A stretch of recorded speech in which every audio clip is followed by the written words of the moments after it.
ರಾಕಿರಯ್ಯವ್ರೆ, ನಮ್ಮ ಬಾಬಣ್ಣಂಗೆ ಏನೂ ಆಗಲ್ಲ ತಾನೆ? ಏನಾದ್ರೂ ಆದ್ರೆ ನಾನಿದ್ದೀನಲ್ಲ, ನಾನು ಮಧುರ ನೋಡ್ಕೋತೀವಿ ಎಂದೆ. ಜಾನಿಬಾಯಿ, ನೀವು ಸ್ವಲ್ಪ ಸುಮ್ಮನೆ ಇರ್ತೀರಾ? ನೀವು ಈ ನಮ್ಮನೆ ಪಿರಿ ಪಿರಿ ಮಾಡಿದರೆ ನನಗೆ ಇವರು ಹಿಂದಿನ ಜನ್ಮಕ್ಕೆ ತಗೊಂಡು ಹೋಗ್ಲಿಕ್ಕೆ ಆಗುದಿಲ್ಲ. ಸುಮ್ಮನೆ ಇರ್ತೀರಾ? ರಾಕಿರವ್ರೆ, ಗೌಡ್ರಿಗಿದ್ರಿಂದ ಏನೂ ತೊಂದರೆ ಇಲ್ಲ ತಾನೆ? ಬಾಬಿ, ನಾನು ಓದಿರೋ ಪುಸ್ತಕ ಅಂತಿಂತ ಪುಸ್ತಕ ಅಲ್ಲ, ಅದು ನಿಮ್ಗೆ ಕೊಡ್ತೇನೆ. ನೀವೆಂತಾದ್ರೂ ಅದನ್ನು ಓದಿದ್ರೆ ನೀವೇ ಇವರು ಹಿಂದಿನ ಜನ್ಮಕ್ಕೆ ತಗೊಂಡು ಹೋಗ್ತೀರಾ? ಬೇಡ ಬೇಡ, ನೀವೇ ಆ ಕೆಲಸ ಮಾಡಿ.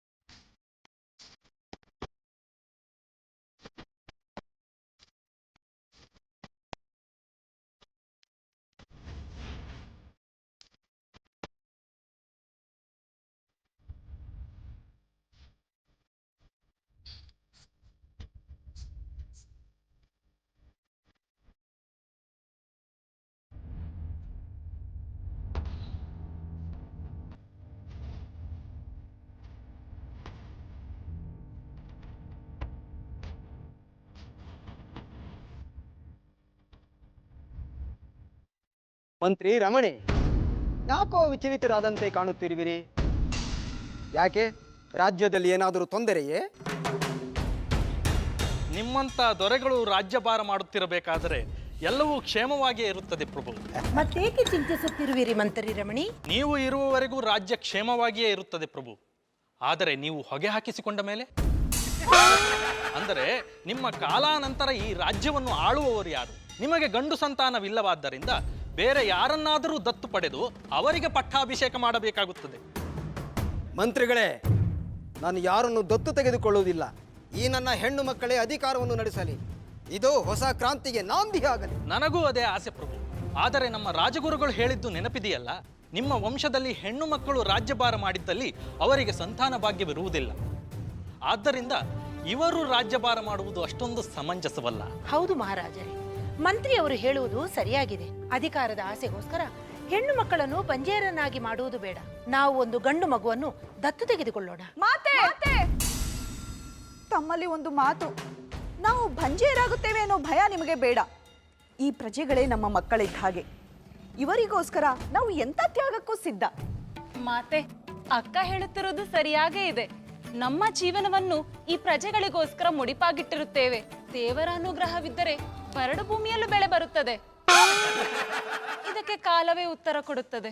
ಬೇಡ ಮಕ್ಕಳೇ, ಗೊತ್ತಿದ್ದು ಬಿಸಿ ನೀರಲ್ಲಿ ಕೈ ಹಾಕುವುದು ಬೇಡ. ನಾನು ನಿಮಗೆ ಮದುವೆ ಮಾಡಿಸುತ್ತೇನೆ. ಬರುವ ಅಳಿಯಂದಿರು ರಾಜ್ಯಭಾರ ಮಾಡಲಿ. ಮಂತ್ರಿಗಳೇ, ಕೂಡಲೇ ಯುವರಾಣಿಯರ ಸ್ವಯಂವರಕ್ಕೆ ಸಿದ್ಧತೆ ಮಾಡಿ. ಆಗಲಿ ಪ್ರಭು.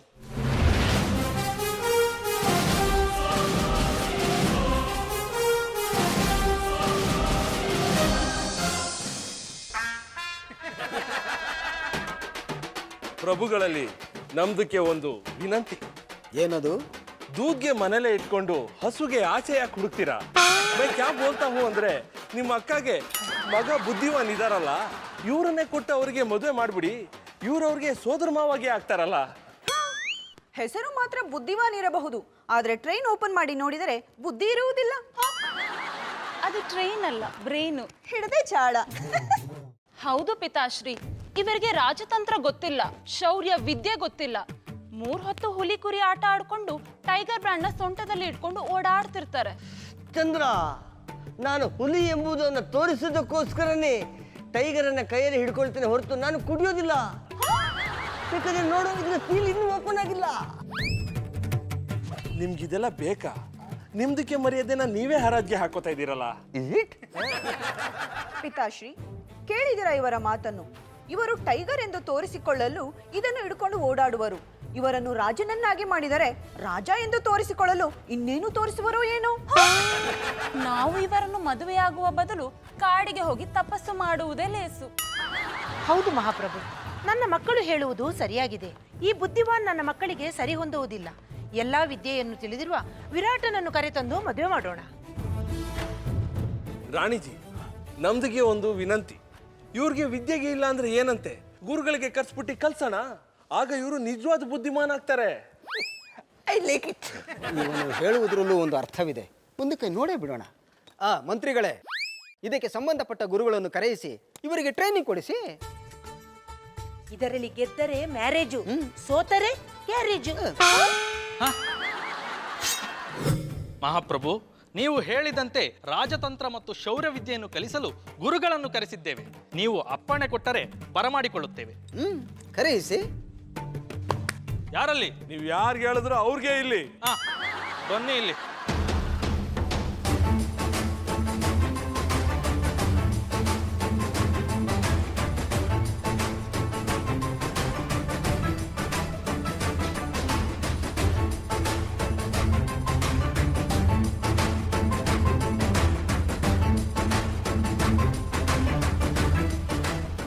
ಇವರು ಚಾಣಕ್ಯ, ರಾಜವಿದ್ಯೆಯಲ್ಲಿ ಎತ್ತಿದ ಕೈ. ಇವರು ಮಯೂರ, ಶಸ್ತ್ರವಿದ್ಯೆಯಲ್ಲಿ ಪಾರಂಗತ.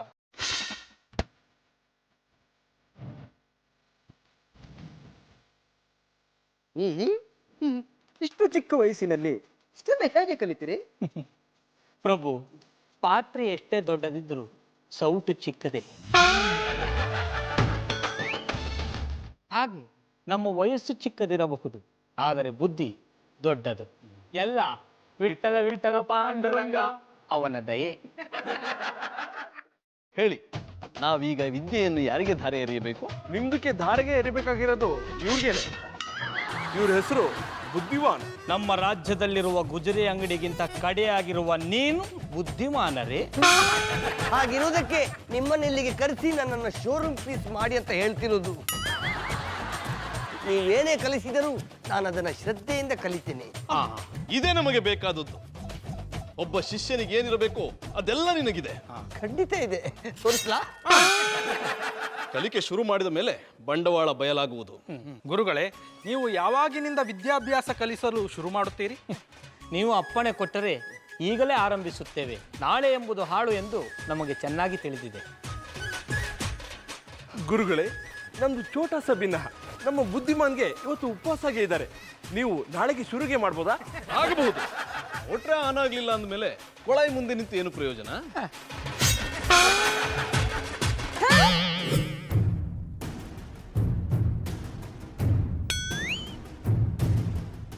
ಮೊದಲ ದಿನವೇ ತಡವಾಗಿ ಬಂದಿದ್ದೀರಲ್ಲ, ಯಾಕೆ? ಮಾಫ್ ಕೀಜೆ ಗುರುಜಿ, ನಮ್ಮ ಬುದ್ಧಿವಾನ್ಗೆ ಇಲ್ಲ. ಇವರು ವಾರದಲ್ಲಿ ಒಂದೇ ಸಾರಿಗೆ ಸ್ನಾನ ಮಾಡೋದು, ಅದು ಇವತ್ತೇ. ಆದ್ರಿಂದ ಸ್ವಲ್ಪ ತಡಗೆ ಆಗೋಯ್ತು. ನಿಮ್ದಕ್ಕೆ ಎದ್ದೇಳೋಷ್ಟರಲ್ಲಿ ನಾಳೆ ನಮ್ದಕ್ಕೆ ಬಂದ್ಬಿಡ್ತಾರೆ. ನೋಡು, ನಿನಗೆ ಸರಿಯಾಗಿ ಕನ್ನಡ ಮಾತನಾಡಲು ಬಂದರೆ ಮಾತನಾಡು, ಇಲ್ಲದಿದ್ದರೆ ಸುಮ್ಮನಿದ್ದು ಬಿಡು. ನಿನ್ನ ಬಾಯಲ್ಲಿ ಕನ್ನಡ ಸಿಕ್ಕು ಕಗ್ಗೊಲೆ ಆಗುತ್ತಿದೆ. ಕ್ಷಮಿಸಿ ಗುರುಗಳೇ, ಇವನು ಇದಕ್ಕಿಂತ ಮುಂಚೆ ತುಂಬಾ ಖರಾಬಾಗಿ ಮಾತಾಡ್ತಿದ್ದ. ನಾನು ಸ್ವಲ್ಪ ಸ್ವಲ್ಪ ಸರಿ ಮಾಡಿ ಮಾಡಿ ಇವಾಗ ಈ ಹಂತಕ್ಕೆ ಬಂದಿದ್ದಾನೆ. ಮೊದಲು ನಿನ್ನ ತಟ್ಟೆಯನ್ನು ತೊಳೆದುಕೋ, ಆಮೇಲೆ ಬೇರೆಯವರ ತಟ್ಟೆಯನ್ನು ತೊಳಿ. ಗುರುಗಳೇ, ಪಾಠ ಶುರು ಮಾಡುತ್ತೀರಾ? ಮೊದಲು ಗುರುಗಳ ಕಾಲಿಗೆ ನಮಸ್ಕರಿಸು.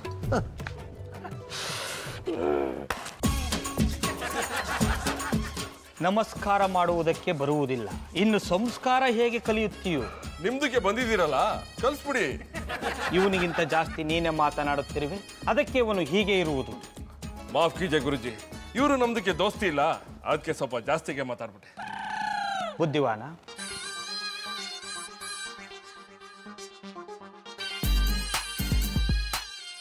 ಅದೆಂತ ಹೇಳೋದಿದ್ರು ಅಲ್ಲಿ ಹೇಳ್ಬೋದಿತ್ತಲ್ವಾ? ನನ್ನ ಗೆಳೆಯನು ಸ್ವಲ್ಪ ಕಲಿತಿದ್ದಲ್ವಾ? ಅದು ಆಗಬಾರದೆಂದೇ ನಿನ್ನನ್ನು ಇತ್ತ ಕರೆದುಕೊಂಡು ಬಂದಿದ್ದು. ನೋಡು, ಧರ್ಮರಾಯನ ಹಿಂದೆ ಶ್ವಾನ ಸ್ವರ್ಗಕ್ಕೆ ಹೋದ ಹಾಗೆ ಅವನು ನಿನ್ನ ಹಿಂದೆ ಬರಕೂಡದು. ಇದೇ ರಾಜತಂತ್ರದ ಮೊದಲನೆಯ ಪಾಠ. ನಾವು ಯಾರನ್ನು ನಂಬಕೂಡದು, ನಮ್ಮ ಮೇಲೆ ನಾವು ವಿಶ್ವಾಸ ಇಡಬೇಕು. ಗುರುಗಳೇ, ಅವನ ಮೇಲೆ ನನಗೆ ವಿಶ್ವಾಸ ಇದೆ. ಅವನು ನನ್ನ ಬಾಲ್ಯದ ಗೆಳೆಯ, ನನ್ನ ನಂಬಿಕೆಗೆ ಅವನು ಮೋಸ ಮಾಡೋದಿಲ್ಲ. ನೀನು ಅವನನ್ನು ನಂಬಿರಬಹುದು, ಆದರೆ ನಿನ್ನ ನಂಬಿಕೆಗೆ ಅವನು ಅರ್ಹನಲ್ಲ. ಇತಿಹಾಸವನ್ನು ಕೆದಕಿ ನೋಡು. ಜೊತೆಯಲ್ಲಿರುವವರಿಂದಲೇ ರಾಜರುಗಳು ಹಾಳಾಗಿದ್ದು, ಅಧಿಕಾರ ತಲೆಗೇರಿದಾಗ ಯಾವ ಸ್ನೇಹವೂ ನೆನಪಿಗೆ ಬರುವುದಿಲ್ಲ. ಮೊದಲೇ ಯುವರಾಣಿಯವರು ತುಂಬಾ ಸುಂದರವಾಗಿದ್ದಾರೆ, ನೀನು ಅವರನ್ನು ಮದುವೆ ಆಗುತ್ತೀಯ. ರಾಜನಾಗುತ್ತೀಯ. ರಾಜನಾದ ಮೇಲೆ ತಿಂಗಳುಗಟ್ಟಲೆ ಯುದ್ಧಕ್ಕೆ ಹೋಗುತ್ತೀಯ. ಆಗ ಇವನ ತಲೆ ನೆಟ್ಟಗಿರಬೇಕಲ್ಲವೇ? ಅದಕ್ಕೆ ಇಂಥ ಸಣ್ಣವರ ಸಹವಾಸವನ್ನು ನೀನು ಮಾಡಬೇಡ. ಮೊದಲು ನಿನ್ನಿಂದ ಇವನನ್ನು ದೂರ ಮಾಡು. ಇಲ್ಲಿಗೆ ಮೊದಲ ದಿನದ ಪಾಠ ಮುಕ್ತಾಯವಾಯಿತು.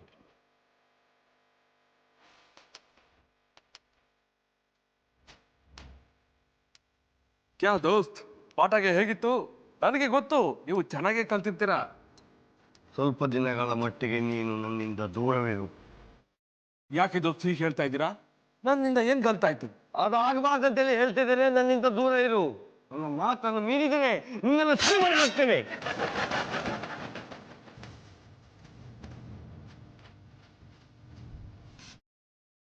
ಏನ್ ಗುರುಗಳೇ, ಬಂದು ಮೊದಲನೇ ದಿನಾಗೇನೆ ಕುಚಿಕು ಸ್ನೇಹನ ದೂರ ಮಾಡ್ಬಿಟ್ರಿ? ಇದನ್ನೇ ರಾಜತಂತ್ರ ಅನ್ನುವುದು. ನಾನು ಹೇಳಿದ ಕೂಡಲೇ ಹಿಂದೆ ಮುಂದೆ ಏನನ್ನೂ ಯೋಚಿಸದೆ ಅವನಿಂದ ನಿನ್ನನ್ನು ದೂರ ಮಾಡಿದನು. ಇನ್ನು ಇವನಿಗೆ ರಾಜನಾಗುವ ಯೋಗ್ಯತೆ ಇದೆಯೇ? ಆದ್ರೂ ನಿಮ್ದಿಗೆ ಅವನ್ನ ನನ್ನಿಂದ ದೂರ ಮಾಡಬಾರ್ದಾಗಿತ್ತು. ಅವನಿಗೆ ಒಂಟಿಯಾಗಿ ಇರಕ್ಕೆ ಬರಲ್ಲ. ಅದಕ್ಕೆ ತಾನೇ ನಾನು ಬಂದಿರೋದು. ನೋಡು, ನನಗೆ ದೂರ ಮಾಡುವುದು ಗೊತ್ತು. ದೂರ ಆದವರನ್ನು ಹೇಗೆ ಒಂದು ಮಾಡಬೇಕೆನ್ನುವುದು ಗೊತ್ತು.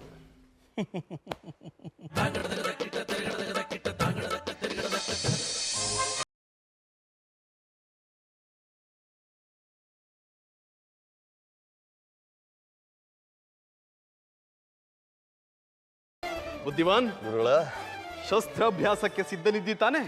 ಸಂಪೂರ್ಣ ಸಿದ್ಧನಿದ್ದೇನೆ. ಸರಿ, ಹಾಗಿದ್ದರೆ ಬಾ, ದೇಹದಂಡನೆ ಮಾಡೋಣ. ದೇಹದಂಡನೆ ಅಂದ್ರೆ? ಅಂದರೆ ನೀನು ಓಡಬೇಕು. ಓಡುದ? ಎಲ್ಲಿ ತನಕ? ಮುಂದಿನ ಯುಗಾದಿ ಬರುವವರೆಗೂ ನೀನು ಓಡುತ್ತಲೇ ಇರಬೇಕು. ಯುಗಾದಿ ಬರೋ ತನಕ ಓಡಿದ್ರೆ ನಾನು ಸೀದಾ ಶಿವನ ಪಾದ ಸೇರಿರ್ತೇನೆ. ಗುರುಗಳು ಹೇಳಿದ ಮಾತನ್ನು ಕೇಳಲೇಬೇಕು. ಇಲ್ಲವಾದರೆ ನೀನು ಶಸ್ತ್ರಾಭ್ಯಾಸವನ್ನು ಮಾಡಲು ಸಾಧ್ಯವಿಲ್ಲ. ಏನು ಮಾತಂತ ಆಡ್ತಿದೆ ಗುರುಗಳೇ? ಅಲ್ಲ, ಒಂದು ದಿನ ಓಡಿದ್ರೆ ನನ್ನ ಹೆಣ ಬಿಡುತ್ತೆ, ಅಂಥದ್ರಲ್ಲಿ ಯುಗಾದಿ ಬರೋ ತನಕ ಓಡೋದು ಇದು ಸಾಧ್ಯವಿಲ್ಲ. ಹಾಗಿದ್ದರೆ ಈ ಸ್ಥಳವನ್ನು 10 ಬಾರಿ ಓಡುತ್ತಾ ಸುತ್ತಬೇಕು. ಇದಾಗಬಹುದು.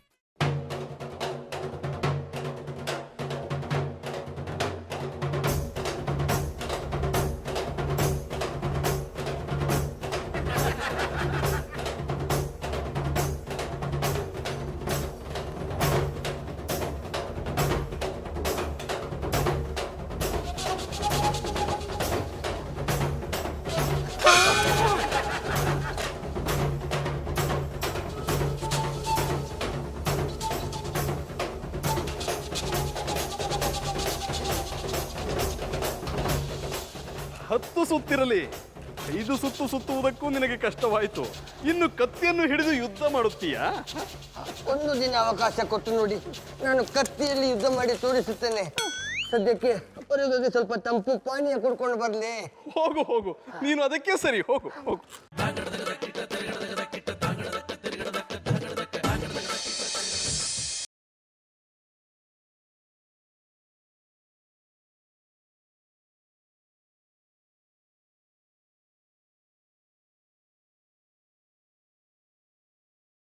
ಇವತ್ತಿನ ಅಭ್ಯಾಸ ಆ ಮುಟ್ಟಾಳನ ಜೊತೆ ಹೇಗಿರುತ್ತದೆ? ಇಲ್ಲಿಗೆ ಬಂದು ನಮ್ಮ ವಿದ್ಯೆಯ ಮರ್ಯಾದೆಯನ್ನು ಕಳೆದುಕೊಳ್ಳುತ್ತಿದ್ದೇವೆ ಏನೋ ಎನಿಸುತ್ತಿದೆ. ನಿನ್ನ ಅಭ್ಯಾಸ ಎಲ್ಲಿವರೆಗೆ ಬಂತು? ದಿಟ್ಟು. ನಾನು ಹೇಳಿದ ಕೂಡಲೇ ಹಿಂದೆ ಮುಂದೆ ಏನನ್ನೂ ಯೋಚನೆ ಮಾಡದೆ ತನ್ನ ಪ್ರಾಣ ಸ್ನೇಹಿತನನ್ನೇ ದೂರ ಮಾಡಿಬಿಟ್ಟ. ಇಂಥವನನ್ನೇನಾದರೂ ರಾಜನನ್ನಾಗಿ ಮಾಡಿಬಿಟ್ಟರೆ ರಾಜ್ಯವನ್ನೇ ಬೇರೆಯವರಿಗೆ ಕೊಟ್ಟು ಬಿಡುತ್ತಾನೆ. ರಾಜ್ಯವನ್ನು ಕೊಟ್ಟರೆ ಪರವಾಗಿಲ್ಲ, ಯುವರಾಣಿಯರನ್ನು ಕೊಟ್ಟು ಬಿಟ್ಟರೆ? ಯುವರಾಣಿಯರೇ, ನೀವು ಯಾವಾಗ ಬಂದಿರಿ? ನೀವು ನಮ್ಮ ಬಗ್ಗೆ ಮಾತನಾಡುವಾಗಲೇ ನಾವು ಬಂದೆವು. ಗುರುಗಳಾಗಿ ಹೀಗೆ ಮಾತನಾಡುವುದು ಸರಿಯೇ? ಇರುವ ಸಮಸ್ಯೆಯ ಬಗ್ಗೆ ಮಾತನಾಡುತ್ತಿದ್ದೆವು. ನಾವೇನು ನೀವು ಇಲ್ಲದಿರುವ ಸಮಸ್ಯೆ ಬಗ್ಗೆ ಮಾತನಾಡುತ್ತಿದ್ದೀರಿ ಎಂದೇವಾ? ನೀವು ನಮ್ಮ ಬಗ್ಗೆ ಉಪ್ಪಿಟ್ಟಾಗಿ ಮಾತನಾಡುತ್ತಿರುವಿರಿ. ಯುವರಾಣಿಯವರೇ, ಅದು ಉಪ್ಪಿಡ್ಡಲ್ಲ, ಸ್ಟುಪಿಡ್. ಹಿಡಿದ್ರೆ ಜಾಡ. ಹಾಗೆ ಮಾತನಾಡುತ್ತಿರುವಿರಿ. ನಮ್ಮಿಂದ ತಪ್ಪಾಗಿದೆ, ನಮ್ಮನ್ನು ಮನ್ನಿಸಿ. ಇನ್ನು ಮುಂದೆ ಈ ರೀತಿ ಮಾತನಾಡುವುದಿಲ್ಲ. ಈಗ ಮಾತಾಡಿದ್ದಕ್ಕೆ ನಿಮಗೆ ಶಿಕ್ಷೆ ಆಗಲೇಬೇಕು. ನಿಮ್ಮೊಟ್ಟಿಗೆ ನಾವು ಮಾತನಾಡಬೇಕು, ಬನ್ನಿ.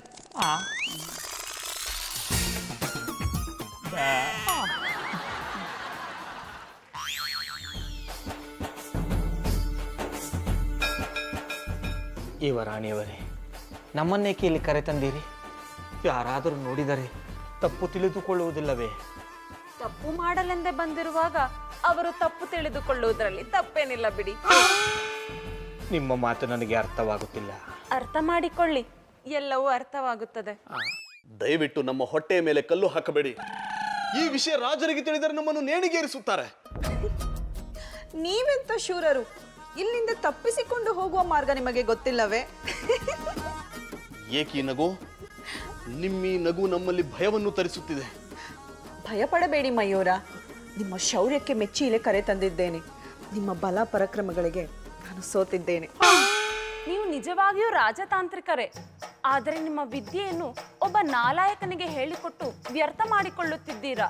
ಸ್ವಂತ ಬುದ್ಧಿ ಇಲ್ಲದವನಿಗೆ ಇದೆಲ್ಲವನ್ನು ಹೇಳಿಕೊಟ್ಟು ಏನು ಪ್ರಯೋಜನ? ಅವರು ಎಂಥವರೇ ಆಗಿರಲಿ, ಮಹಾರಾಜರ ಅಪ್ಪಣೆಯಾದ ಮೇಲೆ ಅವರಿಗೆ ವಿದ್ಯೆ ಕಲಿಸುವುದು ನಮ್ಮ ಕರ್ತವ್ಯ. ಕಲಿಸಿಕೊಟ್ಟ ಮೇಲೂ ಕಲಿಯದವನಿಗೆ ಏನು ಹೇಳಿಕೊಡುತ್ತೀರಾ? ನಿಮ್ಮ ದೃಷ್ಟಿಯಲ್ಲಿ ಬುದ್ಧಿವಾನನಿಗೆ ರಾಜನಾಗುವ ಯೋಗ್ಯತೆ ಇದೆಯೇ? ಅದನ್ನು ಈಗಲೇ ಹೇಳುವುದು ಕಷ್ಟ, ಸ್ವಲ್ಪ ದಿನಗಳ ನಂತರ ಹೇಳಬಹುದು. ಆದರೆ ನಾನು ಈಗಲೇ ಹೇಳುತ್ತೇನೆ, ಅವನಿಗೆ ರಾಜನಾಗುವ ಯಾವ ಯೋಗ್ಯತೆಯೂ ಇಲ್ಲ. ಸರಿಯಾಗಿ ಕತ್ತೆ ಹಿಡಿಯಲು ಬಾರದ ಅವನು ಈ ರಾಜ್ಯವನ್ನು, ನಮ್ಮನ್ನು ಹೇಗೆ ರಕ್ಷಿಸುವನು? ಈಗ ನಾನೇನು ಮಾಡಬೇಕೆನ್ನುತ್ತೀರಿ? ಆ ಬುದ್ಧಿ ಇಲ್ಲದ ಬುದ್ಧಿವಾನನನ್ನು ವಿವಾಹವಾಗಲು ನಮಗೆ ಇಷ್ಟವಿಲ್ಲ. ನಾವು ಇಷ್ಟಪಟ್ಟ ಹುಡುಗನನ್ನೇ ನಾವು ವಿವಾಹವಾಗುತ್ತೇವೆ. ಆ ಹುಡುಗ ಯಾರೆಂದು ಹೇಳಿ, ನಾನು ರಾಜರೊಡನೆ ಮಾತನಾಡಿ ಮದುವೆ ಮಾಡಿಸುತ್ತೇನೆ. ಅವರು ನೀವೇ. ಏನು ಹೇಳುತ್ತಿದ್ದೀರಿ ವರಾಣಿಯವರೇ? ಈ ಮಾತನ್ನು ಮಹಾರಾಜರು ಕೇಳಿಸಿಕೊಂಡರೆ ನಮ್ಮ ರುಂಡವನ್ನು ಚೆಂಡಾಡಿ ಬಿಡುತ್ತಾರೆ. ತಪ್ಪು. ನೀವೆಲ್ಲಿ, ನಾವೆಲ್ಲಿ? ನಿಮ್ಮ ವಿದ್ಯೆಯ ಮುಂದೆ ನಾವೇನೇನೂ ಅಲ್ಲ. ನೀವು ಇದಕ್ಕೆ ಒಪ್ಪಲೇಬೇಕು, ಇಲ್ಲವಾದರೆ ನಾವು ಪ್ರಾಣ ತ್ಯಾಗ ಮಾಡುತ್ತೇವೆ. ಅಯ್ಯೋ, ಶಾಂತಂ ಪಾಪಂ, ಶಾಂತ ಪಾಪಂ, ಹಾಗೆಲ್ಲ ಹೇಳಬೇಡಿ. ಇದಕ್ಕೆ ನಮ್ಮ ಒಪ್ಪಿಗೆ ಇದೆ, ಆದರೆ ಮಹಾರಾಜರು ಒಪ್ಪಬೇಕಲ್ಲವೇ? ಅದರ ಬಗ್ಗೆ ಚಿಂತೆ ಬೇಡ. ಅವರನ್ನು ಒಪ್ಪಿಸುವ ಜವಾಬ್ದಾರಿ ನಮ್ಮದು. ಮಕ್ಕಳು ಇಷ್ಟಪಟ್ಟಿದ್ದನ್ನು ಒಪ್ಪದಿರುವಷ್ಟು ಕೆಟ್ಟವರಲ್ಲ ನಮ್ಮ ಪಿತಾಶ್ರೀ. ನೀವು ನಮ್ಮನ್ನು ವಿವಾಹವಾಗಿ ಈ ರಾಜ್ಯಾಧಿಕಾರವನ್ನು ವಹಿಸಿಕೊಂಡರೆ ನಾವು ತೋಪು, ಈ ಪ್ರಜೆಗಳೂ ತೋಪು. ಅದು ತೋಪಲ್ಲ, ಸೇಫ್. ಹಿಡಿದ್ರೆ ಜಾಡ. ಅಕ್ಕ, ಇಂದು ನೀವು ವಿಶ್ರಾಂತಿ ತೆಗೆದುಕೊಳ್ಳುವುದಿಲ್ಲವೇ? ಕಣ್ಣು ಮುಚ್ಚಿದರೆ ಸಾಕು, ಅವರೇ ಬಂದು ಕಣ್ಣೆದುರಿಗೆ ನಿಂತ ಹಾಗೆ ಅನಿಸುತ್ತದೆ. ಇನ್ನು ವಿಶ್ರಾಂತಿ ತೆಗೆದುಕೊಳ್ಳುವುದು ಹೇಗೆ? ನನಗೂ ಹಾಗೇ ಆಗುತ್ತಿದೆ. ಎಲ್ಲಿ ನೋಡಿದರೂ ಅವರೇ ಕಾಣುತ್ತಿದ್ದಾರೆ. ಕೈಯಲ್ಲಿ ಕತ್ತಿ ಹಿಡಿದು ಯುದ್ಧ ಮಾಡೋಣ ಬಾ ಎಂದಂತಿದೆ. ನನಗೂ ಅಷ್ಟೇ. ನಗು ನಗುತ್ತಾ ಹತ್ತಿರ ಕರೆದು ರಾಜವಿದೆಯನ್ನು ಹೇಳಿಕೊಡುತ್ತೇನೆ ಬಾ ಎಂದು ಮುಂದೆ ಹೇಳಲು ಪೈ ಆಗುವುದು. ಅಕ್ಕ, ಅದು ಪೈ ಅಲ್ಲ, ಶೈ. ಹಿಡ್ದೆ ಚಾಡ. ಅದೇ ಆಗುವುದು. ನಾವು ಅವರನ್ನು ಮದುವೆ ಆಗುವ ಕನಸು ನನಸಾಗುತ್ತಾ ಎಂಬ ಭಯ ಕಾಡುತ್ತಿದೆ. ಚಿಂತಿಸಬೇಡ ಚಂದ್ರ.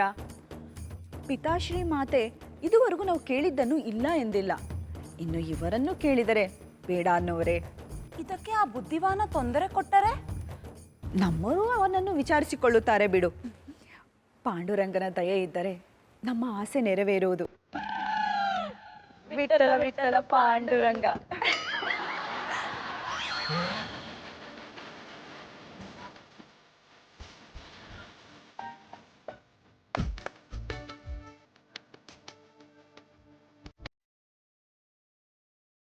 ಎಲ್ಲ ತಿಳಿದಿರುವ ನೀವು ನನ್ನ ಮುಂದೆ ನಾಚುವುದೇಕೆ? ದೇವರು ಗಂಡಸರಿಗೆ ಎಷ್ಟೇ ಶಕ್ತಿಯನ್ನು ಕೊಟ್ಟಿದ್ದರೂ ಹೆಣ್ಣಿನ ಮುಂದೆ ಸೋಲುವ ಶಾಪವನ್ನು ಕೊಟ್ಟಿದ್ದಾನೆ. ಆದರೆ ನನ್ನ ಪ್ರಕಾರ ಅದು ಶಾಪವಲ್ಲ, ವರ. ಅದು ಸೋಲಲ್ಲ. ಆ ಸೋಲಲ್ಲೂ ಒಂದು ಗೆಲುವಿದೆ. ನಿಮ್ಮನ್ನು ಮಾತಿನಲ್ಲಿ ಸೋಲಿಸಲು ಆಗುವುದಿಲ್ಲ. ನಿಮ್ಮ ಸೌಂದರ್ಯದಿಂದ ಸೋಲಿಸುತ್ತಿದ್ದೀರಲ್ಲ.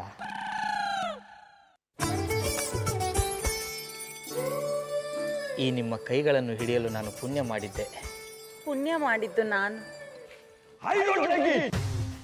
ಗುರುಗಳೇ, ನನಗೆ ವಿದ್ಯೆಯನ್ನು ಧಾರೆ ಎರೆಯುತ್ತೇನೆಂದು ಹೇಳಿ ಯುವರಾಣಿಗೆ ಅದೇನನ್ನೋ ಧಾರೆ ಎರೆತಿದ್ದೀರಾ? ಶಿಷ್ಯ, ನಾ ಏನೇ ಮಾಡಿದರೂ ಅದರಲ್ಲಿ ಒಂದು ಒಳ್ಳೆ ಅರ್ಥ ಇರುತ್ತದೆ. ಇದೇ ರಾಜತಂತ್ರ. ನಿನಗೆ ಇವೆಲ್ಲ ತಿಳಿಯುವುದಿಲ್ಲ. ಬಾ ನನ್ನೊಟ್ಟಿಗೆ.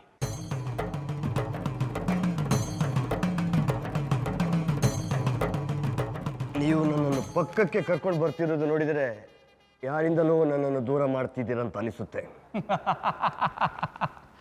ಪರವಾಗಿಲ್ವೇ, ಚೆನ್ನಾಗಿ ಅರ್ಥ ಮಾಡಿಕೊಂಡಿರುವೆ. ಅರ್ಥ ಮಾಡಿಕೊಳ್ಳದಿದ್ದರೆ ನನ್ನ ತಲೆಗೆ ಕಿರೀಟ ಬರಬೇಕಲ್ವಾ? ಈಗಲೂ ಅದು ಬರೋದಿಲ್ಲ. ಇವತ್ತು ರಾಜತಂತ್ರದ ಬಗ್ಗೆ ಹೇಳುತ್ತೇನೆ, ಸರಿಯಾಗಿ ಗಮನವಿಟ್ಟು ಕೇಳಿಸಿಕೊ. ಒಂದು ಹೆಣ್ಣಿಗೆ ಒಬ್ಬನ ಮೇಲೆ ಮನಸ್ಸಿಲ್ಲದಿದ್ದಾಗ ಆ ಮನಸ್ಸು ಇನ್ನೊಬ್ಬನನ್ನು ಬಯಸುತ್ತದೆ. ಉದಾಹರಣೆಗೆ, ಚಂದ್ರ ಅವರಿಗೆ ನಿನ್ನ ಜೊತೆ ಮಾತನಾಡಲು ಇಷ್ಟ ಆಗುವುದಿಲ್ಲ, ಅದಕ್ಕೆ ಅವರು ನನ್ನ ಜೊತೆಗೆ ಮಾತನಾಡುತ್ತಿರುತ್ತಾರೆ. ಈ ಮಾತುಕತೆ ಮದುವೆವರೆಗೂ ಬಂದು ನಿಲ್ಲಬಹುದು. ಇದು ಆಗಬಾರದು ಎಂದಾದರೆ ಈಗಲೇ ನೀನು ಅವರಲ್ಲಿಗೆ ಹೋಗಿ ನನ್ನ ವಿರುದ್ಧ ಇಲ್ಲದನ್ನು ಹೇಳಿ ದ್ವೇಷ ಬರುವಂತೆ ಮಾಡು. ಆಗ ಮಾತ್ರ ನೀನು ಅವರ ಮನಸ್ಸಿನಿಂದ ದೂರವಾಗುವುದಿಲ್ಲ. ಗುರುಗಳೇ, ಆದರೆ ನಾನು ಅವಳ ಹತ್ರ ಹೋದರೆ ಅವಳು ಕಾದಿರುವ ಬಾಂಡ್ಲಿ ಥರ ಆಡ್ತಾಳಲ್ವಾ? ಎಷ್ಟೇ ಬಿಸಿ ಆದರೂ ನೀರು ಹಾಕಿದ್ರೆ ಚೊರ್ರಂತ ತಣ್ಣಗಾಗಲೇಬೇಕು. ಈಗ ನಿನ್ನ ಬುದ್ಧಿವಂತಿಕೆಯನ್ನು ನೀರನ್ನು ಹಾಕಿ ಅವರನ್ನು ತಣ್ಣಗೆ ಮಾಡು. ಇದು ನಿನಗೆ ಮುಂದೆ ಉಪಯೋಗಕ್ಕೆ ಬಂದರೆ ಬರಬಹುದು. ಅದೇಗೆ? ಯಾರಾದರೂ ನಿನ್ನ ವಿರುದ್ಧ ದಂಡೆತ್ತಿ ಬಂದಾಗ ಅವರ ಬಳಿ ನೀನು ಇದೇ ರೀತಿ ಮಾತನಾಡಿ, ಯಾರು ನಿನ್ನ ವಿರುದ್ಧ ದಂಡೆತ್ತಿ ಕಳಿಸಿರುತ್ತಾರೋ ಅವರ ವಿರುದ್ಧವೇ ದಂಡೆತ್ತಿ ಹೋಗುವ ಹಾಗೆ ಮಾಡಬಹುದು. ಇದೇ ರಾಜತಂತ್ರ. ಹೌದು ಗುರುಗಳೇ, ನೀವು ಹೇಳಿದ್ದು ಸರಿಯಾಗಿಯೇ ಇದೆ. ಈ ಪ್ರಯೋಗವನ್ನು ಚಂದ್ರನ ಮೇಲೆಯೇ ಮಾಡಿ ಗೆಲ್ತೇನೆ. ಆಶೀರ್ವದಿಸಿ. ಒಳ್ಳೆಯದಾಗಲಿ. ಚಂದ್ರ, ನಿನ್ನ ಹತ್ರ ಸ್ವಲ್ಪ ಪರ್ಸನಲ್ ಡಿಸ್ಕಸ್ ಇದೆ, ಬಾ ನನ್ನ ಜೊತೆ. ನಾನು ಎಲ್ಲಿಗೂ ಬರುವುದಿಲ್ಲ. ಅದೇನೇ ಇದ್ದರೂ ಇಲ್ಲೇ ಹೇಳಿ. ಅನ್ನೋನ್ ಪರ್ಸನ್ಗಳಿದ್ರೆ ಡಿಸ್ಕಸ್ ಮಾಡೋದು ಕಷ್ಟ. This is secret matter. Follow with me.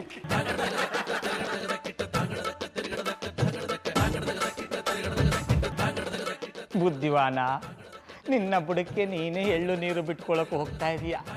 ಹೋಗು ಹೋಗು, ಒಳ್ಳೇದಾಗಲಿ. ಬ್ಯಾ.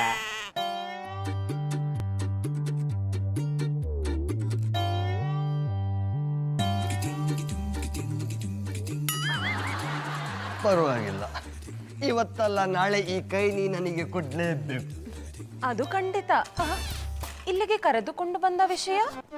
ಚಂದ್ರ, ನೀನು ಆ ಚಾಣಕ್ಯನೊಂದಿಗೆ ಅಷ್ಟೊಂದು ಸಲಿಗೆಯಾಗಿ ನಡ್ಕೊಳ್ತಿರೋದು ನನಗೆ ಸರಿ ಕಾಣಿಸ್ತಾ ಇಲ್ಲ. ಸರಿ ಬಿಡಿ, ಇನ್ನು ಮುಂದೆ ನಿಮಗೆ ಸರಿ ಕಾಣಿಸುವ ಹಾಗೆ ಮಾತನಾಡುತ್ತೇನೆ. ನಾನು ಹೇಳಿದ್ದು ಹಾಗಲ್ಲ. ಅವರೆಲ್ಲ ನಮ್ಮ ಭಿಕ್ಷೆಯಿಂದ ಬದುಕುತ್ತಿರುವವರು, ಹಾಗಾಗಿ ನಾವು ಅಂತವರ ಸಹವಾಸ ಮಾಡಬಾರ್ದು. ನೀವು ಅವರ ಸಹವಾಸ ಮಾಡಿದ್ದೀರಲ್ಲವೇ? ಅವರಿಂದ ವಿದ್ಯೆ ಕಲಿಯುತ್ತಿದ್ದೀರಿ? ನಾನೇನು ಧರ್ಮಕ್ಕೆ ವಿದ್ಯೆ ಕಲಿಯುತ್ತಿಲ್ಲ, ಹಣವನ್ನು ಕೊಟ್ಟು ವಿದ್ಯೆ ಕಲಿಯುತ್ತಿದ್ದೇನೆ. ಅದರಲ್ಲೂ ನಾನು ಮಾತನಾಡುವುದೇ ಬೇರೆ, ನೀನು ಮಾತಾಡುವುದೇ ಬೇರೆ. ಹಾಗಾಗಿ ನೀನು ಅವನ ಹತ್ರ ಮಾತಾಡಬಾರ್ದು. ಅವರೊಂದಿಗೆ ಏಕೆ ಮಾತನಾಡಬಾರದೆಂದು ಒಂದೇ ಒಂದು ಕಾರಣ ಕೊಡಿ, ಆಗ ಅವರೊಂದಿಗೆ ಮಾತನಾಡುವುದಿಲ್ಲ. ಹಾಗಾದರೆ ಸರಿಯಾಗಿ ಕೇಳಿಸ್ಕೊ. ನೀನು ನನ್ನ ಮಡದಿಯಾಗುವವಳು, ರಾಣಿಯಾಗಿ ನನ್ನೊಂದಿಗೆ ಬಾಳುವವಳು. ಹಾಗಾಗಿ ನೀನು ಅವನ ಸಹವಾಸ ಮಾಡಿದರೆ ಇದನ್ನು ನೋಡಿದ ನನ್ನ ಶತ್ರುಗಳು ನಾಳೆ ಇದನ್ನೇ ನೆಪವಾಗಿಟ್ಟುಕೊಂಡು ನನ್ನ ರಾಜ್ಯವನ್ನು ಕಿತ್ತುಕೊಳ್ಳಬಹುದು. ಆಗ ನಿನ್ನಪ್ಪನ ಮನಸ್ಸಿಗೂ ನೋವಾಗ್ತದೆ. ಅದಕ್ಕಾಗಿ ಹೇಳ್ತಾ ಇದ್ದಾನೆ, ನೀನು ಅವನ ಸಹವಾಸ ಮಾಡಬಾರ್ದು. ಅರ್ಥ ಆಯ್ತಾ? ಅರ್ಥವಾಯಿತು ಮಾವ. ನೀವೆಷ್ಟು ಬುದ್ಧಿವಂತರು, ರಾಜನಾಗಲು ಲಾಯಕ್ಕಾಗಿದ್ದೀರಿ. ನಿನ್ನಂತ ಸುಂದರಿಯನ್ನ ಪಡೆಯಬೇಕಾದ್ರೆ ನಾನು ಏನು ಬೇಕಾದರೂ ಮಾಡ್ತೀನಿ. ಇನ್ನು ಮುಂದೆ ಅವನು ನಿನ್ನ ಹತ್ರ ಬಂದು ಮಾತನಾಡಿದ್ರು ನೀನು ಅವನ ಹತ್ರ ಮಾತಾಡಬಾರ್ದು. ಸರಿ ಬಿಡಿ ಮಾವ. ಇಲ್ಲ, ನಾನು ಯುವರಾಣಿಯವರ ಜೊತೆ ಮಾತನಾಡಬೇಕಿತ್ತು. ನಿನ್ನೊಂದಿಗೆ ಮಾತನಾಡುವ ಯಾವ ವಿಷಯವೂ ಇಲ್ಲ. ನನ್ನೊಂದಿಗೆ ಮಾತನಾಡಲು ನಿನಗೆ ಯೋಗ್ಯತೆ ಕೂಡ ಇಲ್ಲ. ಯಾಕೆ ಹೀಗೆ ಮಾತನಾಡುತ್ತಿರುವಿರಿ? ನಾನೇನು ಅಂತ ತಪ್ಪು ಮಾಡಿದ್ದೇನೆ? ಅದನ್ನು ನೀನು ಕೇಳಬೇಕಾಗಿಲ್ಲ, ನಾನು ಹೇಳಲು ಬೇಕಾಗಿಲ್ಲ. ನಿನ್ನ ಕೆಲಸ ಎಷ್ಟಿದೆಯೋ ಅಷ್ಟು ನೋಡಿಕೊಂಡು ಹೋಗು. ಪುನಃ ನನ್ನೊಂದಿಗೆ ಮಾತನಾಡಲು ನೆಪ ಮಾಡಿಕೊಂಡು ಬಂದರೆ ನನ್ನ ಮಾವನಿಗೆ ಹೇಳಿ ನಿನ್ನ ಶಿರಚ್ಛೇದನ ಮಾಡಿಸುವೆ. ಬುದ್ಧಿವಾನ, ಏನಪ್ಪ ಇದು? ಮೊದಲೆಲ್ಲ ಯುವರಾಣಿಯವರು ಬೆಣ್ಣೆ ತರ ಮಾತಾಡ್ತಾ ಇದ್ರು, ಈಗ ದೊಣ್ಣೆ ಪೆಟ್ಟು ಕೊಟ್ಟವ್ರ ತರ ಮಾತಾಡ್ತಾ ಇದ್ದಾರೆ. ಯಾಕೆ ಹೀಗೆ? ಇನ್ನು ಮುಂದೆ ಹಾಗೆ ಅವಳ ಹತ್ರ ನೀನು ಹೋಗು, ಊರಿನ ಮುಗ್ತಾಳೆ. ಇಷ್ಟು ಕೋಪ ಬರುವಂತದ್ದು ನೀನು ಏನು ಹೇಳಿದೆ? ಅದನ್ನೆಲ್ಲ ಹಾಗೆ ಹೇಳುವಂತಿಲ್ಲ, ರಾಜತಂತ್ರ.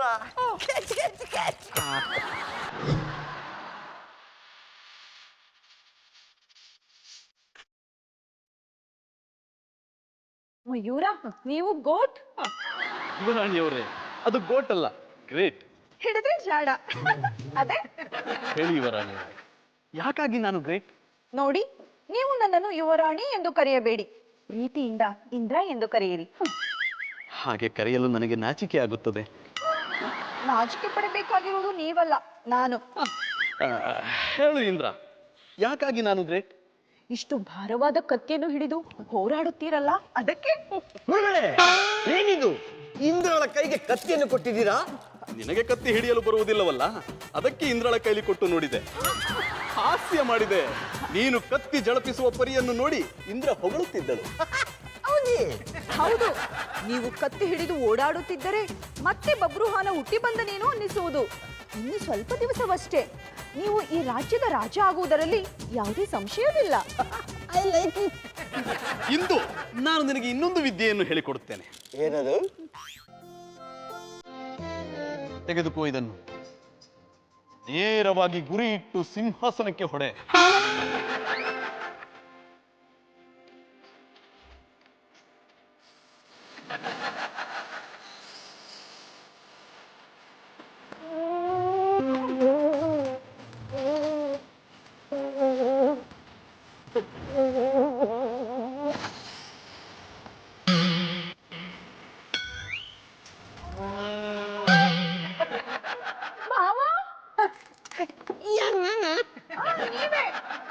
ಸೀರೆ ಅಂದ್ರೆ ನೀವೇ ಹೋಗಿ ಅಲ್ಲಿ ಮಲಗಿರುವಿರಿ. ಅದು ಗುರಿ ಸ್ವಲ್ಪ ತಪ್ಪಿದ್ದು, ಅದಕ್ಕೆ ಅದನ್ನೇ ಬಿಟ್ಟು ನಾವಲ್ಲಿ ಇಲ್ಲಿ ಬಿದ್ದೆ. ಅದಕ್ಕೆ ಹೀಗಾದ್ರೆ ಹೇಗೆ? ಬನ್ನಿ, ಮತ್ತೊಮ್ಮೆ ಗುರಿ ಇಟ್ಟು ಪ್ರಯತ್ನಿಸುವಿರಂತೆ. ಅದನ್ನು ಆಮೇಲೆ ಪ್ರಯತ್ನ ಪಡ್ತೇನೆ. ಈಗ ಬೇರೆ ಯಾವುದಾದ್ರು ಇದ್ರೆ ಹೇಳಲ್ಲ. ಸರಿ, ಹಾಗಿದ್ದರೆ ನೀವೀಗಲೇ ಓಡಿ ಹೋಗಿ ಊರ ಹೊರಗಿರುವ ಶಿವನ ದೇವಾಲಯದ ಪಕ್ಕದಲ್ಲಿರುವ ಸಂಪಿಗೆ ಮರದಲ್ಲಿ ಯುವರಾಣಿಯವರಿಗಾಗಿ ಒಂದು ಹೂವನ್ನು ತರಬೇಕು. ಇದಕ್ಕೆ ನಿಮಗೆ ಕಾಲಾವಕಾಶ 10 ನಿಮಿಷಗಳು ಮಾತ್ರ. 10 ನಿಮಿಷ ಬೇಡ, 2 ನಿಮಿಷ ಸಾಕು. ಈಗ ಹೋಗಿ ಈಗ ಬರ್ತೇನೆ.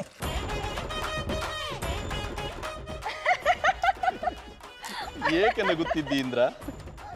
ಇನ್ನೇನು, ಊರ ಆಚೆ ಯಾವ ಸಂಪಿಗೆ ಮರವೂ ಇಲ್ಲ ಎಂದು ಚಿಕ್ಕ ಮಕ್ಕಳಿಗೂ ಗೊತ್ತು. ಪಾಪ ಇವರಿಗೆ ಗೊತ್ತಿಲ್ಲ. ಇಂಥ ಬುದ್ಧಿ ಇಲ್ಲದ ಮನುಷ್ಯನನ್ನು ಹೇಗೆ ಮದುವೆ ಆಗಲು ಸಾಧ್ಯ? ಅದಕ್ಕೆ ತಾನೇ ನನ್ನಂತ ಪರಾಕ್ರಮಿಯನ್ನು ನೀನು ಬುಟ್ಟಿಗೆ ಹಾಕಿಕೊಂಡದ್ದು. ನಾನು ನಿಮ್ಮನ್ನ ಬುಟ್ಟಿಗೆ ಹಾಕಿಕೊಂಡಿಲ್ಲ, ನನ್ನ ಹೃದಯದಲ್ಲಿ ಇಟ್ಟುಕೊಂಡಿದ್ದೇನೆ.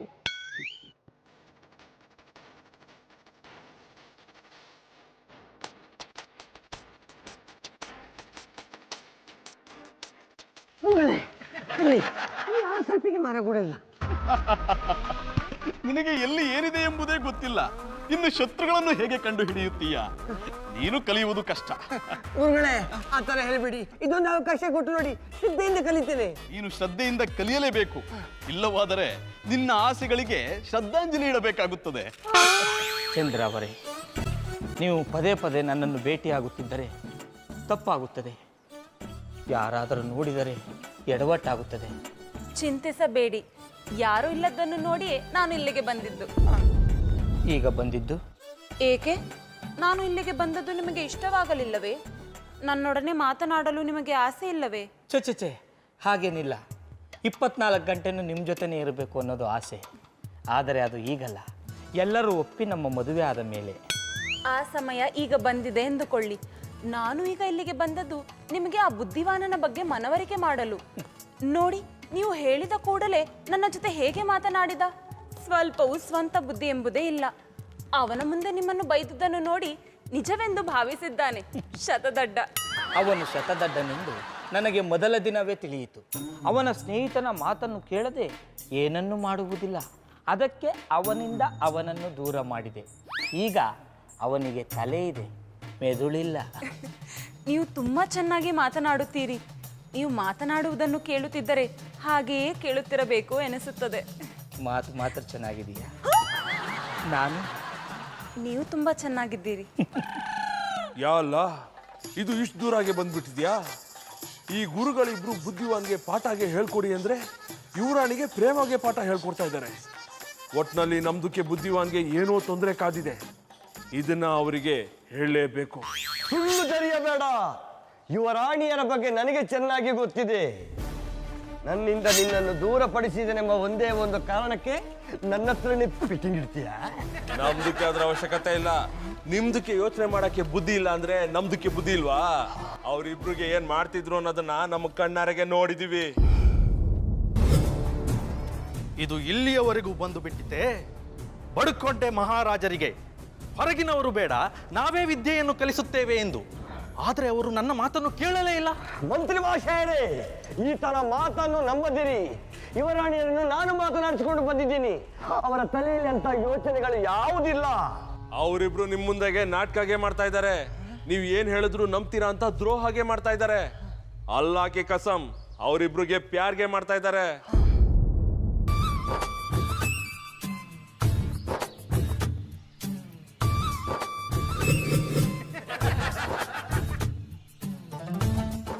ಬರೀ ಪ್ಯಾರ್ಗೆ ಅಷ್ಟೇ ಅಲ್ಲ, ಶಾದಿಗೇನು ಮಾಡ್ತಾರೆ. ನಾನು ಈ ಕುಳ್ಳನ ಮಾತನ್ನು ನಂಬುತ್ತೇನೆ. ಅವನು ಯಾವತ್ತೂ ಸುಳ್ಳು ಹೇಳಿಲ್ಲ. ಅಲ್ಲ, ಆ ಯುವರಾಣಿಯರು ನಿಮ್ಮನ್ನು ಬಿಟ್ಟು ಗುರುಗಳ ಹಿಂದೆ ಹೇಗೆ ಬಿದ್ದರು? ಎಲ್ಲ ಇವ್ರದಕ್ಕೆಯಿಂದಾನೇ ಆಗಿದ್ದು. ಗುರುಗಳು ಏನ್ ಹೇಳಿದ್ರು ನಮ್ಗೆ ಬಿಡ್ತಾರೆ. ಇವ್ರಿಗೆ ಸ್ವಂತಾಗಿ ಬುದ್ಧಿನೇ ಇಲ್ಲ. ಅವ್ರ ಮಾತು ಕೇಳ್ಕೊಂಡು ನಮ್ದಕ್ಕೆ ದೂರ ಮಾಡಿದ್ರು. ನಾನು ಇವ್ರಿಗೆ ಮೋಸಾಗೆ ಮಾಡ್ತೀನಾ? ನನ್ನನ್ನು ಕ್ಷಮಿಸಿ ಬಿಡು ಗೆಳೆಯ. ಬಾ, ನನ್ನ ತಬ್ಬಿಕೋ. ನೀವಿಲ್ಲಿ ತಬ್ಬಿಕೊಂಡಿರಿ, ಅಲ್ಲಿ ಯುವರಾಣಿಯರು ಗುರುಗಳನ್ನು ತಬ್ಬಿಕೊಂಡಿರುತ್ತಾರೆ. ಈ ವಿಷಯವನ್ನು ಮೊದಲು ಮಹಾರಾಜರಿಗೆ ತಿಳಿಸಬೇಕು. ನೋಡಿದಿರಾ ಮಹಾಪ್ರಭು, ಇವರು ನಿಮಗೆ ನಂಬಿಕೆ ದ್ರೋಹ ಮಾಡಿದ್ದಾರೆ. ಇವರನ್ನು ಸುಮ್ಮನೆ ಬಿಡಬೇಡಿ, ಕಠಿಣ ಶಿಕ್ಷೆ ಕೊಡಿ. ನಮಗೂ ಮಾತಾಡೋಕೆ ಸ್ವಲ್ಪ ಅವಕಾಶ ಕೊಡಿ. ನಿಮಗೆ ಅವಕಾಶ ಕೊಟ್ಟರೆ ನಿಮ್ಮ ಮಾತಿನ ಮೋಡಿಯಿಂದ ಮಹಾರಾಜರ ತಲೆಯನ್ನು ಕೆಡಿಸಿ ಬಿಡ್ತೀರಾ? ಮಹಾರಾಜರಿಗೆ ನಿಮ್ಮ ಹಾಗೆ ಬುದ್ಧಿ ಇಲ್ಲವೇ? ಅವರಿಗೂ ಸ್ವಂತ ಬುದ್ಧಿ ಇದೆ. ಏನು ಹೇಳಬೇಕು ಅನ್ನುತ್ತಿದ್ದೀರೋ ಅದನ್ನು ಮೊದಲು ಹೇಳಿ. ಮಹಾಪ್ರಭು, ಇದರಲ್ಲಿ ನಮ್ಮದೇನು ತಪ್ಪಿಲ್ಲ. ಪ್ರೀತಿಸೋ ತಪ್ಪು ಅಂತ ನಾವು ಹೇಳಿದ್ರು ಪ್ರೀತಿಸು ತಪ್ಪೇನಿಲ್ಲ ಅಂತ ನಿಮ್ಮ ಮಕ್ಕಳೇ ಹೇಳಿದರು. ಅದಕ್ಕೆ ಅವರಿಗೆ ಇಷ್ಟ ಆಗೋ ತರ ನಾವು ನಡೆದುಕೊಂಡೆವು. ಇದರಿಂದ ನಮ್ ಬುದ್ಧಿವಂತ ಸಾಹೇಬ್ರಿಗೆ ಕಷ್ಟಗೆ ಆಗ್ತಾ ಇದೆಯಲ್ಲ. ನಿಮ್ದಕ್ಕೆ ಕಷ್ಟ ಆದ್ರೆ ನಮ್ದಕ್ಕೆ ಏನು ಮಾಡಕ್ಕಾಗಲ್ಲ. ಇವ್ರು ಇಂಥವ್ರು ಅಂತ ಗೊತ್ತಿದ್ದೆ ಯುವರಾಣಿಯವರು ನಮ್ಮನ್ನು ಇಷ್ಟಪಟ್ಟಿದ್ದು. ನೋಡಿದಿರಾ ಪ್ರಭು, ತಪ್ಪು ಮಾಡಿಯೂ ಹೇಗೆ ಸಮಜಾಯಿಷಿ ಕೊಡುತ್ತಾರೆಂದು. ಇವರನ್ನು ಹೀಗೆ ಬಿಟ್ಟರೆ ನಿಮ್ಮ ಆಸನಕ್ಕೆ ಕೈ ಹಾಕಿ ಬಿಡುತ್ತಾರೆ. ಅಂಥ ಕಂತ್ರಿ ಬುದ್ಧಿ ನಮಗಿಲ್ಲ ಮಹಾಪ್ರಭು. ಅದೇನಿದ್ರು ಮಂತ್ರಿಗಳದ್ದು. ಮನ್ಸಲ್ಲಿರೋದೇ ತಾನೇ ಆಚೆ ಬರೋದು. ಸಾಕು ಮಾಡಿ ನಿಮ್ಮ ಪ್ರಲಾಪವನ್ನು. ಗುರುಗಳು ಎಂದು ಮರ್ಯಾದೆ ಕೊಟ್ಟರೆ ಗುರು ಕಾಣಿಕೆಗೆಂದು ನಮ್ಮ ಪುತ್ರಿಯನ್ನೇ ಬಯಸುತ್ತೀರಾ? ಇಲ್ಲ ಮಹಾಪ್ರಭು, ನಮಗೆ ಅಂತ ಬುದ್ಧಿ ಇಲ್ಲ.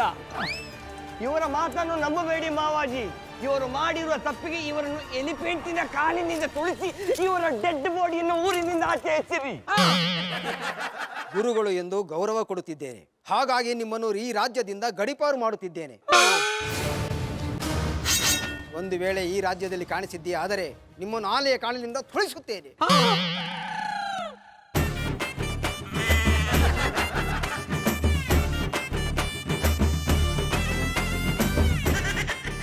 ಬುದ್ಧಿವಾನ್, ಮುಂದಿನ ವಾರವೇ ನನ್ನ ಪುತ್ರಿಯರ ಜೊತೆ ನಿನ್ನ ಮದುವೆ.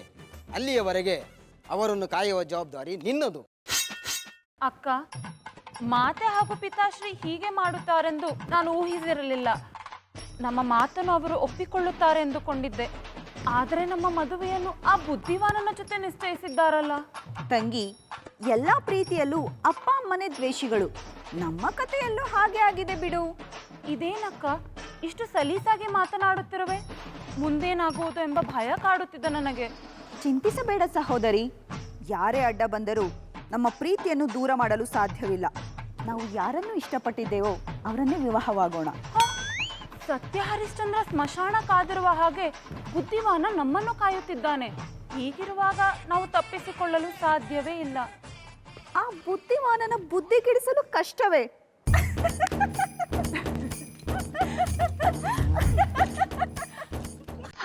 I like it.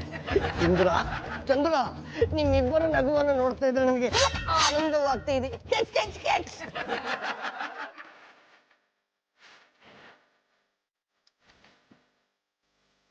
ಇಂದ್ರ, ಚಂದ್ರ, ಯಾಕೆ ಆ ತರ ನಕ್ಕು ನನ್ನನ್ನು ಒಳ ಬರುವ ಹಾಗೆ ಮಾಡಿದ್ದು? ಬಲಿ ಕೊಡಲು ಅಂದರೆ ನಿಮ್ಮೊಡನೆ ಮಾತನಾಡಲು ಇಚ್ಛೆಯಾಗಿತ್ತು. ಹಾಗಾಗಿ ನೀವು ಒಳ ಬರೋ ಹಾಗೆ ಮಾಡಿದೆವು. ಒಬ್ಬ ಇಷ್ಟು ದಿನದ ಬಳಿಕವಾದರೂ ನನ್ನ ಜೊತೆ ಮಾತಾಡ್ಬೇಕಿತ್ತು ನನಗಿತ್ತಲ್ಲ. ಮಾವ, ನೀವೇ? ನೀವು ಇಷ್ಟು ರಾಂಗ್ ಪರ್ಸನ್ ಅಂತ ಗೊತ್ತಿರಲಿಲ್ಲ. ಇಂದ್ರ, ಅದು ರಾಂಗ್ ಪರ್ಸನ್ ಅಲ್ಲ, ರಾಂಗ್ ಪರ್ಸನ್. ಹೇಳಿದ್ರೆ ಚಾಡ. ನೀವೇ ನಮ್ಮ ಪಾಲಿಗೆ ಬಬ್ರುವಾಹನ ಇದ್ದ ಹಾಗೆ. ಆದ್ರೆ ನಾವೇ ನಿಮ್ಮನ್ನು ಸರಿಯಾಗಿ ಅರ್ಥ ಮಾಡಿಕೊಳ್ಳಲಿಲ್ಲ. ನಿಮ್ಮನ್ನು ಅರ್ಥ ಮಾಡಿಕೊಳ್ಳುವುದಕ್ಕೆ ಅವರು ಬಿಟ್ಟರೆ ತಾನೆ, ಅದಕ್ಕೆ ಗತಿ ಬಂದಿರೋದು. ಅವರಿಗೆ ಹಾಗೇ ಆಗಬೇಕು. ನಮ್ಮನ್ನು ಮರಳು ಮಾಡಿ ನಿಮ್ಮಿಂದ ದೂರ ಮಾಡಲು ಯತ್ನಿಸಿದರು. ನೀವು ಬುದ್ಧಿವಂತರಾಗಿದ್ದಕ್ಕೆ ಸರಿ ಹೋಯಿತು. ಇಲ್ಲವಾದರೆ ನಮ್ಮ ಗತಿ ಏನಾಗುತ್ತಿತ್ತು? ನಿಮ್ಮ ಮಾತುಗಳನ್ನು ಕೇಳ್ತಾ ಇದ್ರೆ ನನಗೆ ಹಾಲು ಕುಡಿದಷ್ಟು ಸಂತೋಷವಾಗ್ತಾ ಇದೆ. ಇನ್ನು ಸ್ವಲ್ಪ ಹೊತ್ತಿನಲ್ಲಿ ವಿಷವನ್ನೂ ಕುಡಿಸುವೆವು. ಅಂದರೆ ನಿಮ್ಮೊಡನಿದ್ದರೆ ವಿಷವು ಅಮೃತವಾಗುವುದು ಎಂದೆ. ಮಾವ, ಯಾರು ನಾನಾ? ನೀವೇ. ಇವತ್ತು ನೋಡಲು ನೀವು ಬಲು ಸುಂದರವಾಗಿ ಕಾಣುತ್ತಿರುವಿರಿ. ಅದರಲ್ಲೂ ಈ ನಿಮ್ಮ ಕುಡಿ ಮೀಸೆ ನೋಡಲು ಬಲು ಮೋಹಕ. ಮಾವ, ಯಾರು ನಾನಾ? ನೀವೇ. ನಮ್ಮಿಬ್ಬರಿಗೆ ನೀವೇ ತಾಳಿ ಕಟ್ಟಬೇಕು. ಕಟ್ಟುತ್ತೀರಲ್ಲವೋ? ಬೆಲ್ಲ ಇರುವುದೇ ಪಾಯಸ ಮಾಡ್ಲಿಕ್ಕಲ್ವಾ? ಅಂದರೆ ತಾಳಿ ಇರುವುದೇ ಕಟ್ಲಿಕ್ಕಲ್ಲವೇ? ಮಾವ, ಯಾರು ನಾನಾ? ಇನ್ಯಾರಾದ್ರೂ ಇರುವರಾ? ಇಲ್ಲ, ನಾನೇ. ಕೋಣೆಯಲ್ಲೇ ಕುಳಿತು ಕುಳಿತು ಬೇಸರವಾಗಿದೆ. ಸುತ್ತಾಡಿಕೊಂಡು ಬರೋಣವೇ? ಅದು ಸಾಧ್ಯವಿಲ್ಲ. ನಿಮ್ಮನ್ನು ಮನೆಯಿಂದ ಆಚೆ ಬಿಡಬಾರ್ದೆಂದು ಮಹಾರಾಜರು ಆದೇಶ ಹೊರಡಿದ್ದಾರೆ. ನಾವೇನು ಇಬ್ಬರೇ ಹೋಗುತ್ತೇವೆಂದು ಹೇಳಿದೆವಾ? ನಿಮ್ಮೊಂದಿಗೆ ಹೋಗೋಣ ಎಂದು ಹೇಳಿದೆವು. ನಿಮ್ಮೊಂದಿಗೆ ಕೈ ಕೈ ಹಿಡಿದು ಸುತ್ತಾಡುತ್ತಿದ್ದರೆ ಬಿಡಿ, ಆ ಆನಂದವೇ ಬೇರೆ. ಆದರೆ ತಂಗಿ, ಆ ಆನಂದ ನಮಗೆ ಸಿಗುವುದಿಲ್ಲವೇ? ಯಾರು ಹೇಳಿದ್ದು? ನೀವೇ. ರಾಜರು ಏನಾದ್ರೂ ಅಂದ್ಕೊಳ್ಳಿ, ನಾನು ನಿಮ್ಮಿಬ್ಬರು ಒಟ್ಟಿಗೆ ಕೈ ಹಿಡ್ಕೊಂಡು ಹೊರಗಡೆ ಬರುವವನೇ.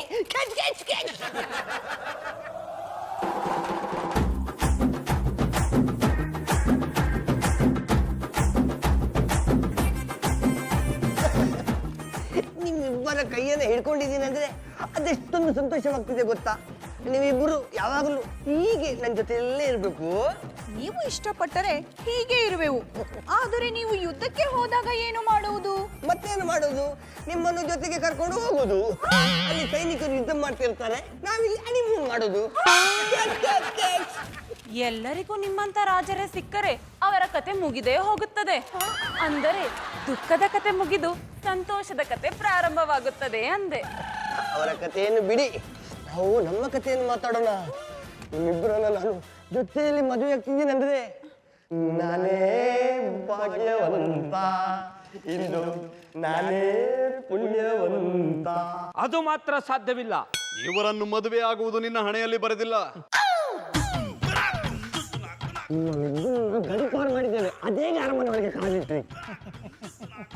ರಾಜತಂತ್ರ ಗೊತ್ತಿರುವ ನಮಗೆ ಸೈನಿಕರನ್ನು ಹೇಗೆ ಯಾಮಾರಿಸಿ ಒಳಗೆ ಬರಬೇಕೆನ್ನುವುದು ಚೆನ್ನಾಗಿ ಗೊತ್ತು. ಅವರಿಗೆ ಏನನ್ನು ಕೊಡಬೇಕು ಅದನ್ನು ಕೊಟ್ಟು ಒಳಗೆ ಬಂದಿದ್ದೇವೆ. ಇನ್ನು ನಿನಗೆ ಕೊಡುವುದಷ್ಟೇ ಬಾ. ಹೇಯ್, ನೀವು ವ್ಯರ್ಥ ಮಾತುಗಳನ್ನು ಆಡಿ ಇಲ್ಲಿ ಸಮಯವನ್ನು ಹಾಳು ಮಾಡ್ತಿದ್ದೀರಾ. ನಮ್ಮ ಯುವರಾಣಿಗಳಿಗೆ ನಿಮ್ಮ ಮೇಲೆ ಮನಸ್ಸಿಲ್ಲ. ಅವರು ನನ್ನಿಂದಲೇ ತಾಲಿ ಕಟ್ಟಿಸ್ಕೊಳ್ಬೇಕಂತಲೇ ಆಸೆ ಬರ್ತಾ ಇದ್ದಾರೆ. ಅದು ನಿಮ್ಮ ಭ್ರಮೆ. ಇಂದ್ರ, ಏನು ಹೇಳ್ತಿದ್ಯಾ? ನಡೆಯುವುದನ್ನೇ ಹೇಳುತ್ತಿರುವೆ. ಇವರಿಬ್ಬರನ್ನು ಕರೆಸಿದ್ದೇ ನಾವು. ನೀವು ಹೆಸರಿಗಷ್ಟೇ ಬುದ್ಧಿವಾನ್, ಆದರೆ ನಿಮಗೆ ಬುದ್ಧಿ ಇಲ್ಲವೆಂದು ಪುನಃ ಪುನಃ ಸಾಬೀತು ಮಾಡಿದ್ದೀರಿ. ನಾವು ಹೇಳಿದ ತಕ್ಷಣ ನಮ್ಮನ್ನು ಕೊಠಡಿಯಿಂದ ಹೊರತಂದಿದ್ದು ನಿಮ್ಮ ಬುದ್ಧಿಗೇಡಿತನದ ಮತ್ತೊಂದು ರೂಪ. ಅದಕ್ಕೆ ನಾವು ನಿಮ್ಮನ್ನು ವಿವಾಹವಾಗುತ್ತಿಲ್ಲ. ಇವರೊಟ್ಟಿಗೆ ನಾವಿಬ್ಬರು ಓಡಿ ಹೋಗಿ ವಿವಾಹವಾಗಿ ಪುನಃ ಇಲ್ಲಿಗೆ ಬರುತ್ತೇವೆ. ಇಂದ್ರ, ಚಂದ್ರ, ದಯವಿಟ್ಟು ಆ ರೀತಿ ಮಾತಾಡಬೇಡಿ. ನಾನು ನಿಮ್ಮನ್ನು ಚೆನ್ನಾಗಿ ನೋಡ್ಕೊಳ್ತೇನೆ. ಮೊದಲು ನಿನ್ನನ್ನು ನೀನು ಚೆನ್ನಾಗಿ ನೋಡಿಕೋ, ಆಮೇಲೆ ಅವರನ್ನು ಚೆನ್ನಾಗಿ ನೋಡಿಕೊಳ್ಳುವಿ ಅಂತೆ. ಬೇಡ, ನನ್ನ ಬಿಟ್ಟು ಹೋಗ್ಬೇಡಿ. ಬೇಡ, ಕೈ ಮುಗಿತೀನಿ, ನನ್ನ ಬಿಟ್ಟು ಹೋಗ್ಬೇಡಿ. ಬೇಡ, ನಿಮ್ಮನ್ನು ಹೋಗ್ಲಿಕ್ಕೆ ನಾನು ಬಿಡುದಿಲ್ಲ. ತಾಕತ್ತಿದ್ದರೆ ನಮ್ಮನ್ನು ತಡೆ.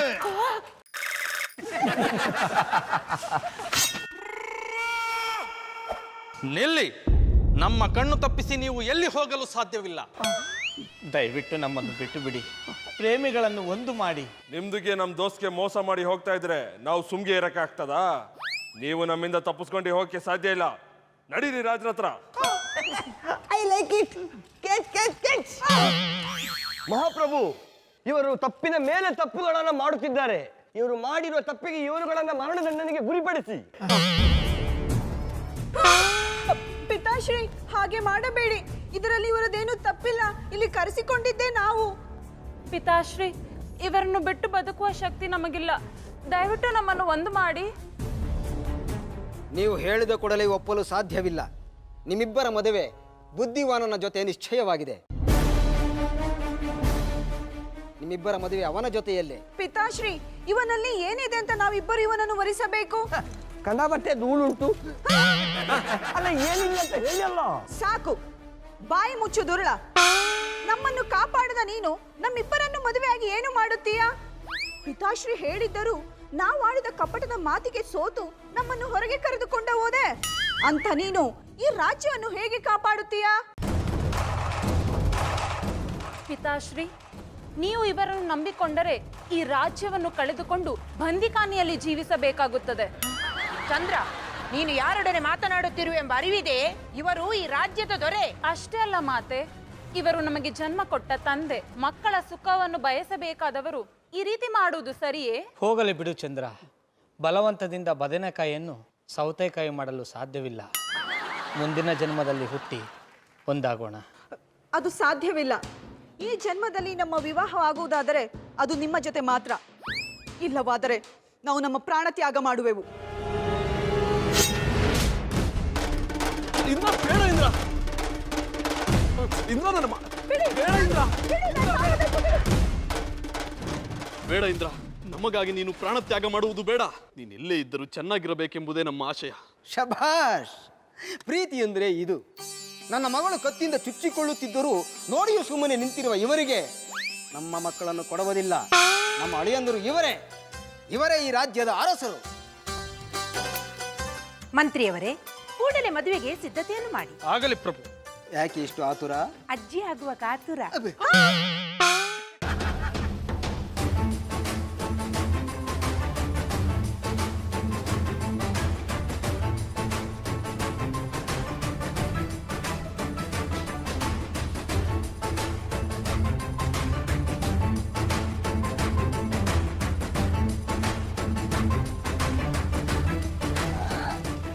ಗುರುಕುಲೆ, ಮುಹೂರ್ತ ಮೀರ್ತ ಉಂಟು.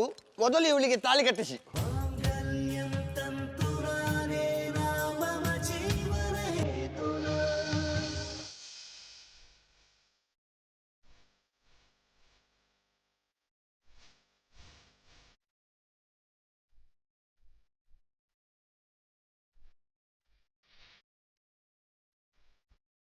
ಈಗ ನೀವೆಲ್ಲರೂ ಮುಸುಂಟುಗಳನ್ನ ನೋಡಿಕೊಳ್ಳಬಹುದು.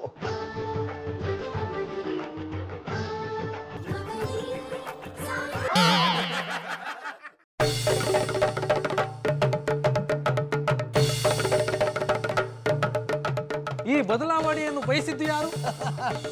ನನ್ನ ಮದುವೆಯನ್ನು ತಪ್ಪಿಸಿದ್ರಲ್ವಾ, ಅದಕ್ಕೆ ನೀವುಗಳು ಮದುವೆಯಾದರೂ ಸುಖವಾಗಿರಬಾರದೆಂದು ನಿಮಗೆ ಹೂವಿನ ಮುಸುಕನ್ನು ಹಾಕಿಸಿ ಈ ಬುದ್ಧಿವಾನ ತನ್ನ ಬುದ್ಧಿವಂತಿಕೆಯನ್ನು ಉಪಯೋಗಿಸಿ ಈ ಬದಲಾವಣೆಯನ್ನು ಬಯಸಿದ್ದು.